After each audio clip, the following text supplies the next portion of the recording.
예, 청와대를 연결해서 보다 자세한 배경을 좀 알아보도록 하겠습니다. 심수미 기자가 연결되어 있습니다. 자, 어제까지 찬반이 팽팽하다고 전해드렸는데 연장하지 않기로 기운, 결정적인 이유는 뭘까요? 네, 우리 정부의 거듭된 대화 노력에도 일본의 태도 변화가 없다는 점입니다.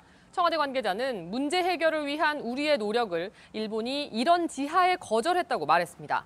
청와대 관계자는 어제 베이징에서 열린 이 한일 외교장관 회담, 그리고 그 이전 문재인 대통령의 8.15 경축사에도 일본이 공식적인 반응을 보이지 않았다고 했습니다.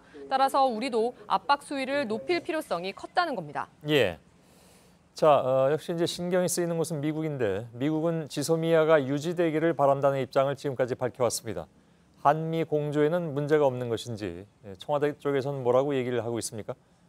네, 미국은 우리 정부의 결정을 충분히 이해하고 있다고 청와대 관계자는 표현했습니다. 외교적 대화 노력에도 일본이 응하지 않고 상황이 악화된다면 지소미아를 종료할 수밖에 없다는 점을 그동안 충분히 피력했다는 겁니다. 또 미국 역시 현상 동결, 스탠드 스틸 등을 제안했지만 일본이 받아들이지 않은 바 있는데요. 청와대 관계자는 오늘 발표문 자체도 미국과 명확하게 사전에 공유했다고 전했습니다. 예. 자, 일단 안보 관련해서 한일 협정을 맺었던 겁니다. 근데 혹시 이 협정이 종료가 되면 우리 안보에 우려가 좀 생긴다거나 그런 것은 없는지 그것도 청와대에서는 어떻게 판단을 하고 있습니까?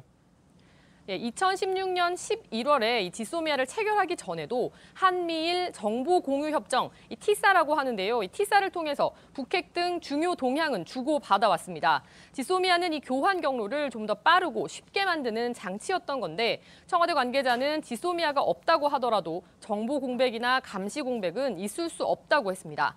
특히 정보의 효율성을 따져봐도 우리는 불리할 게 없다는 건데요. 이 지소미아 체결 이후에 한일 간 정보를 주고받은 횟수는 29번인데 남북 군사 합의로 긴장이 완화된 지난해에는 특히 정보 교류가 없었고 최근 북한 단거리 미사일 발사 관련해서 일본이 우리에게 요구한 정보들이 있었다고 합니다. 예. 자, 어제까지만 하더라도 연장이거나 아니면 절충안, 그러니까 연장은 하되 실제로 정보 교류는 하지 않는 방안, 이것이 이제 유력하게 많이 얘기가 나왔었는데 이 부분에 대한 설명은 있었습니까? 네, 청와대 관계자는 이른바 이 절충안의 부정적 측면과 긍정적 측면을 모두 면밀하게 검토했다고 했습니다. 예. 그런 뒤에 내린 결론이 어려울 땐 원칙대로 판단한다였다는 겁니다.